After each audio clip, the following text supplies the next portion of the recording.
Ziarah dan diskusi makam para raja dan Sultan Palembang Chapter 3 di lokasi makam Sabo Kingking, Jalan Makam Sabo Kingking, Sungai Buah, Kecamatan Ilir Timur 2, Kota Palembang, Jumat 14 Januari 2022. Bersama beberapa narasumber yaitu Sultan Palembang Darussalam, Sultan Mahmud Badarudin SMD 4, Jaya Wikrama, RM Fawaz Diraja SH MKM, Herno Rosprijaji SIT MH MSI, Ketua Harian Puja Kesuma Sumsel, Kemas AR Panji SPD MSI, Sejarawan Palembang. Moderator Febri Alintani, Budayawan Palembang. Acara ini dihadiri oleh pecinta budaya Palembang, pencipta lagu Seguntang Ulu Melayu Fir Azwar, Komandan Daerah Sumatera Selatan Komda Bang Japar Iskandar Sabani, anggota DPRD Kota Palembang dari fraksi Partai Keadilan Sejahtera Hibani, perwakilan dari Dinas Pariwisata Kota Palembang, perwakilan dari Dinas Kebudayaan Kota Palembang, Asosiasi Guru Sejarah Indonesia AGSI, komunitas ziarah, dan beberapa komunitas lainnya. Assalamualaikum warahmatullahi wabarakatuh. Yang mulia Sultan Mahmud Badarudin IV, Jaya Wikrama, Raden Muhammad Fawaz Diraja SH MKN. Yang terhormat Bapak Hernu Rosprijaji. Dengan Sabo Kingking. Kita nih Pak, boleh ketahui sampai 70 Pak.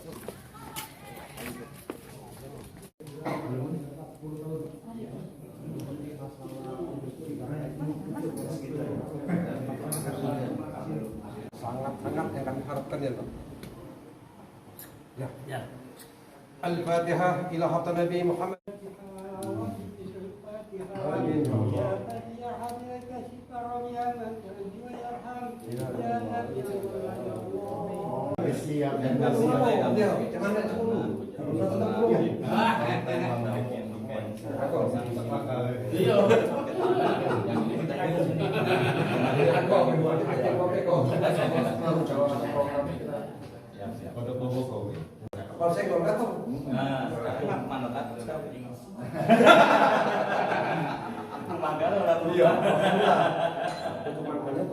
Nah, hati tanaman kami Pak, bapaknya maju.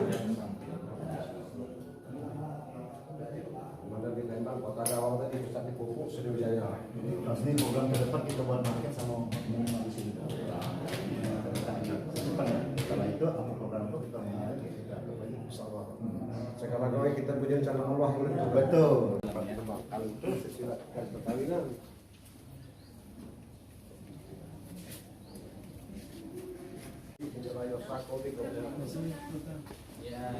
Wawancara dulu dengan motivasi. Oh ya, boleh. Bilang Mursalin wa ala alihi wa sahbihi ajmain. Puji syukur kehadirat Allah Subhanahu wa taala yang telah memberikan rahmat dan hidayahnya kepada kita semua sehingga kita dapat berkumpul di tempat ini di komplek pemakaman Sabo Kingking dalam rangka ziarah dan diskusi ke makam para raja dan sultan Palembang. Dan kali ini Al-Fatihah Nabi Muhammad sallallahu alaihi wasallam wa ala alihi wa azwajihi wa zurriyyatihi wa ahli baitihi wa kaffatil anbiya'i wal mursalin wa syuhada'i was shalihin al-abadina wa ahadina wa ajdaadina wa jaddatina wa jami'il muslimin wal mu'minina wal mu'minat kafatil ummah.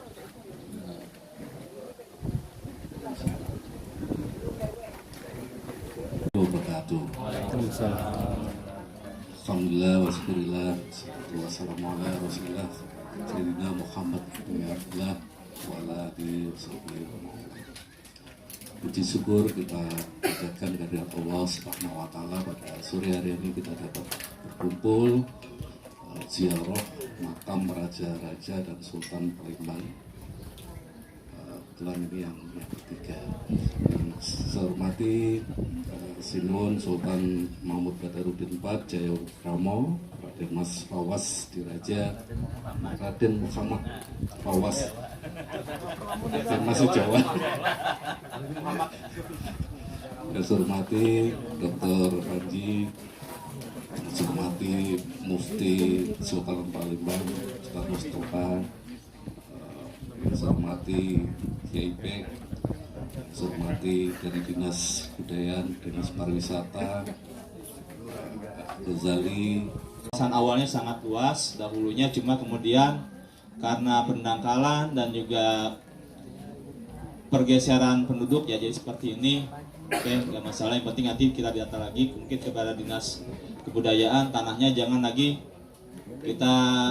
dimbek sama masyarakat sini. Kalau baca, kalau nak perlu BPN, kaget kita panggil BPN-nya supaya. Alhamdulillahirrahmanirrahim. Wassalatu wassalamu ala asrofil anbiya wal mursalin wa ala alihi wa sahbihi ajma'in. Yang saya muliakan Sultan Mahmud Badarul IV Jaya Wikramo, Raden Muhammad Pawas Diraja, SHMKN, nah lengkapnya berarti.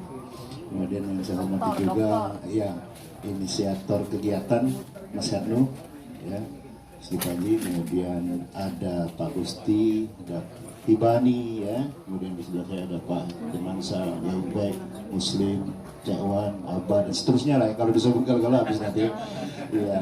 Jadi sudah disebutkan tadi, maksudnya sama, semuanya saya hormati, tidak ada pengecualian. Terkhusus teman saya, memang saya undang semalam ketemu, datang dari jauh dari Kalimantan. Dia ini adalah di BPNB.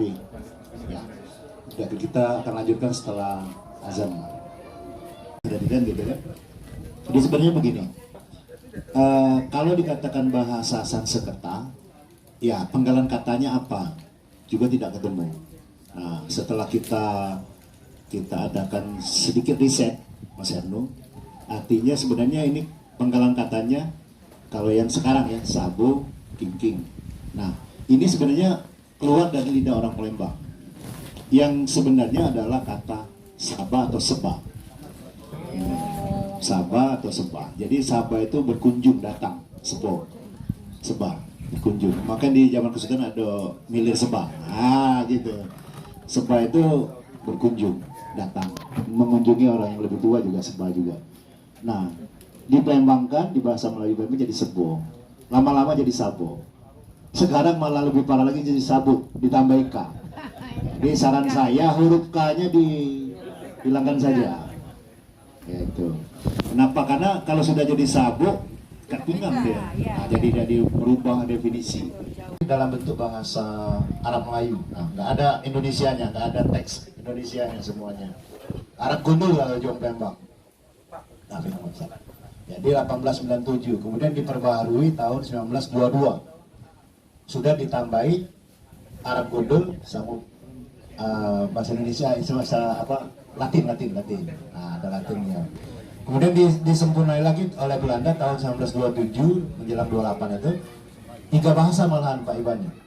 Bahasa Belanda, Melayu dan pakai tulisan Latin dan Melayu. Jadi ini menarik ini tentang makam seperti ini. Jadi saya ingat kalau di Kalimantan itu ada makam di makam Keramat 9, Keramat 7 itu sebenarnya sudah dikaji oleh Puslit Arkeologi tahun 90-an. Cuma datanya memang lagi-lagi data tentang informasi siapa-siapa di makam itu belum lengkap. Jadi tadi saya dengar ini pernah jadi buku ya dulu oleh Pak Uka ya, almarhum Pak Uka Chandra Sasmita. Nah itu kalau ada data itu bisa ditemukan kembali, itu akan menjadi hal yang menarik ya untuk. Jadi tidak sekedar cagar budaya di situ, tapi ada informasi tentang cagar budaya. Jadi untuk cagar budaya sendiri sebenarnya sudah baru terbit kemarin PP nomor 1 tahun 2022, PP tentang undang-undang cagar budaya. Itu baru terbit tahun ini. Jadi sudah ada payung hukum yang lebih detail dari undang-undang. Mudah-mudahan ke depan secara teknis untuk, nah ini baru sebatas register ya. Piagam-piagam itulah dikumpulkan menjadi aturan. Maksudnya kalau ada Raja Palembang ini datang ke Uluan tidak diganggu, awalnya begitu, harmonis, tertib di daerahnya, pakailah hukum dewek masing-masing. Jadi dilegalisasi oleh Ratu Sinuhun. Itu piagam itu. Kamu pakai itu undang-undang itu menjadi undang-undang negeri Palembang, gitu ya. Jadi itulah Ratu ya berlaku di Uluan Batang Hari 9. itulah si Burca. Mungkin singkat saja, pertama mungkin saya mengapresiasi sekali dan mohon maaf baru sempat menghadiri undangan yang ketiga ini setelah beberapa kali diundang karena kebetulan waktunya tidak pas. Ini pun tadi di sela-sela waktu rapat di Ejemen di sini. Pertama mungkin tadi kita mengapresiasi ya karena memang sejarah ini kan memang luar biasa ya. Aku udah asal jauh-jauh, aku dari Om Palembang, kecil-kecil aku di Jalan Pangeran Sidoing Kenayan. Kecil-kecilnya, tangga buntung. Iya. Nah mungkin aku pun tahu sepintas yang pernah baca sih, tanpa lagi dapat ilmu dari Mas Hernu dan lain-lain hari ini ya luar biasa ya pengetahuan bagi aku dan mungkin itu anak-anak kita tidak tahu lagi itu. Nah, sedangkan kita yang main ini sudah tidak tahu tentang Pangeran Sidoing Kenayan, Pangeran Sidoing Lautan dan lain-lain itu kan. Jadi acara hari ini perlu kita apresiasi dan mungkin kita viralkan nanti di sosial media dan lain-lain sehingga para generasi muda kita melek sejarah dan melek budaya. Kemudian yang kedua, ini juga mungkin pemerintah kota, kebetulan saya di Komisi 2 tidak beririsan langsung dengan Dinas Kebudayaan dan Dinas Pariwisata, tapi saya di Banggar. Insya Allah nanti bisa kita komunikasikan. Kebetulan Dinas Pariwisata dan Dinas Budaya ini Kepala Dinasnya kemarin mitra saya. Iya. Dinas, ya, Gus Rizal sama Sulaiman Amin kan? Betul. Nah jadi mungkin perlu kita ingatkan terus pemerintah Kota Palembang ini. Terus terang Pak, barusan minggu kemarin aku protes juga dengan Pak Hadi Bapeda. Ini TACP mana kerjanya? 1 tahun yang lalu kita sudah sahkan Perda Oktober 2020 itu kita sudah sahkan Perda Cagar Budaya. Di situ dibentuk TACP. TACP inilah yang akan meregister dan menetapkan cagar budaya. Tapi sampai sekarang, setahu saya sampai hari ini belum ada satupun produksi cagar budaya yang ditetapkan oleh TACP. Nah ini yang menjadi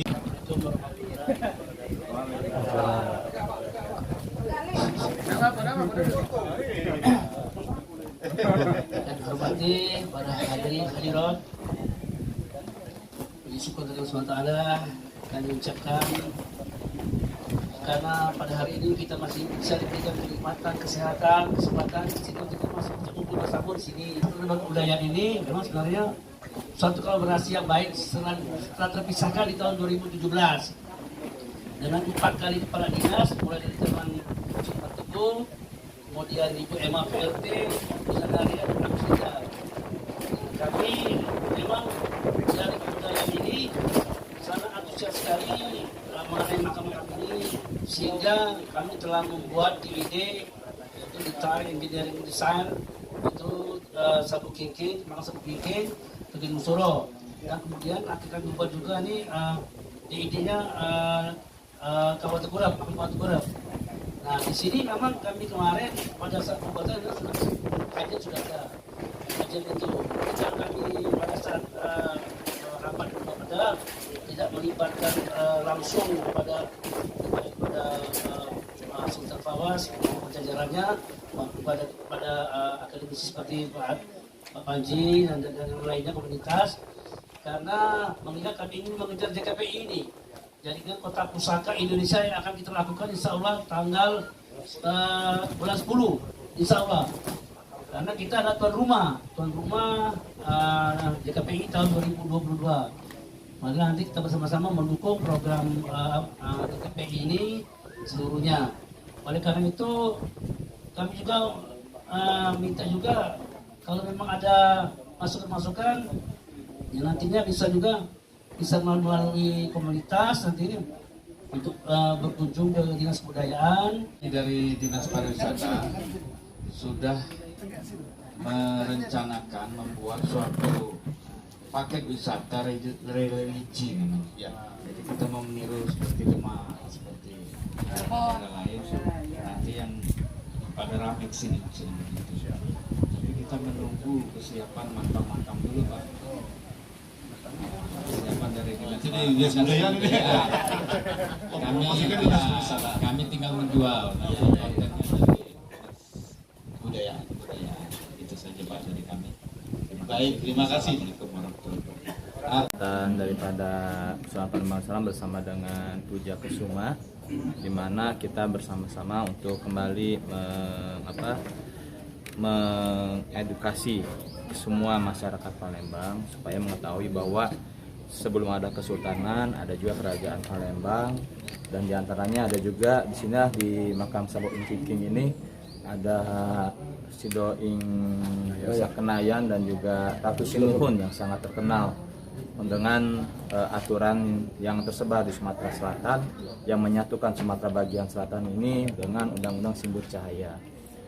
Jadi inilah tempat di mana terbaringnya Ratu Sinuhun. Jadi bisa kita ketahui bahwa banyak sekali hasanah yang tidak diketahui oleh masyarakat Palembang, kembali dan mengetahui siapa-siapa yang telah berjasa mengembangkan dan juga menjadi bapak daripada orang-orang Palembang.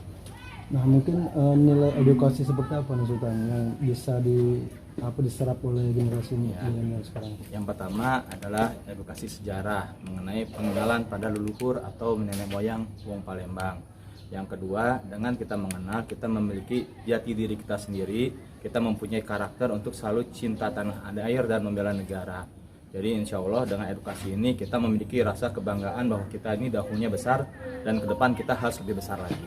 Nah, untuk kondisi makam sendiri, kalau menurut Sultan sudah apa? Alhamdulillah kalau makam sendiri kita perawatannya saya lihat sudah cukup baik. Cuma memang perlu ada sedikit renovasi karena memang usia bangunan yang sudah cukup lama. Mungkin nanti bisa diagendakan oleh pihak stakeholder, baik pemerintah, kami, siapapun juga zuriat. Mudah-mudahan bisa bersama-sama untuk mengembalikan, merapihkan bangunan ini supaya nyaman dan juga orang-orang semakin banyak yang berkunjung ke sini. Ya. Tadi pagi ada pertemuan nisan kuno yang kemarin. Oh, yang di 16 Ilir. Ya. Itu kan sempat tahu dan terekspos ya. Dan itu sekarang ditutupi oleh pihak kontraktor itu ya. Jadi kadang-kadang mungkin mereka takut apabila ternyata ada itu disebutnya situs budaya sehingga proyeknya berhenti. Nah, mudah-mudahan pihak kontraktor bersama-sama yang penting kita mengetahui di mana tempatnya dan juga bisa diserahkan ke museum, misalnya bisa kita teliti siapa yang berada di sana seperti itu. Justru kalau ternyata itu adalah heritage, ya mungkin dengan besar hati yang menguasai lahan pada saat itu untuk mengembalikan kepada pemerintah untuk dijadikan tempat cagar budaya dan mengenang siapa yang ada di sana. Bisa diceritain penemuan apa itu? Nisan yang kalau kita nggak tahu nisan itu kemungkinan sih abad ke antara 16-17 lah itu perkiraan. Jadi kita nggak tahu nisan siapa, jadi harus kita teliti dahulu. Di kawasan mana sudah? Apa? Di kawasan 16 Ilir. 16 Ilir. Iya. Nah, itu bentuknya seperti apa? Ciri khasnya apa? Ciri khasnya Islam karena tulisan Arab Melayu ya. Makanya itu harus kita gali lagi isinya kita nggak tahu kayak gitu. Makanya apabila ternyata itu memiliki nilai kesejarahan, lebih baik kita bikin prasasti atau tugu atau nisannya di bentuk kecil sehingga orang tahu di situ ada. Nah, sebagai zuriat dari Sultan Palembang Darussalam, perkiraannya namanya Fakot Intiqolat Irahmatullah Abror Nyi Aji Nadira binti Kiai Abdul Aziz Palimbani, perempuan. Haja. Nah, mungkin sebagai zuriat dari Sultan Palembang Darussalam, pengawasan kita seperti apa biar itu tetap terjaga? Mudah-mudahan pihak yang ada di sana besar hati bekerja sama untuk mungkin membuat posisinya di mana sehingga kita disilakan dikuasain, tapi yang untuk yang sebagian spot itu diberikan dinas kebudayaan ataupun masyarakat yang ingin mengunjungi dan menziarahi. Artinya kita melakukan pendekatan ke betul. Kita sama-sama aja, tidak usah kita saling siapa benar siapa salah, yang penting kita sama-sama sudah ada seperti ini, bagaimana ke depan solusinya. Ke depan ini perusahaan yang mau gali-gali itu harus izin atau gimana? Koordinasi harus merekanya. Jadi dia enggak masing-masing menggali. Ya, seharusnya mereka betul. Sebenarnya kalau ada penemuan-penemuan apabila itunya sudah dalam, sebaiknya diberi laporan kepada semua pihak pemerintah, kalau nggak dipublikasikan. Jadi apalagi ada dinas kebudayaan, dinas pariwisata, nah itu harus dilibatkan. Dan itu untuk kepentingan kita bersama, karena itu akan ada gimana walaupun setitik tapi akan memberikan suatu jejak atau keterangan ini dari mana gitu. Kegiatan ziarah hari ini dari yang ketiga Tujuan pertama adalah kita menghormati para leluhur dan mendoakan para leluhur yang telah berjasa terhadap Kota Palembang. Yang kedua, ziarah ini juga sebagai sarana pembelajaran sejarah bagi kita, bahwasannya sebelum kita ada, raja-raja dulu sudah ada dan menjadikan Palembang seperti ini karena juga jasa-jasa. Yang ketiga, dari ziarah ini akan kita mengumpulkan pendapat para ahli, dari sejarawan maupun masyarakat umum yang pemerhati sejarah, juga dari pemerintahan, untuk bagaimana caranya supaya peninggalan sejarah ini kita pelihara dan kita kembangkan sehingga menjadi nanti salah satu destinasi wisata, yaitu wisata religi. Harapan kedepannya Pak, ini dari sini kedepannya buat ini anak-anak kita, cucu-cucu kita apa tuh?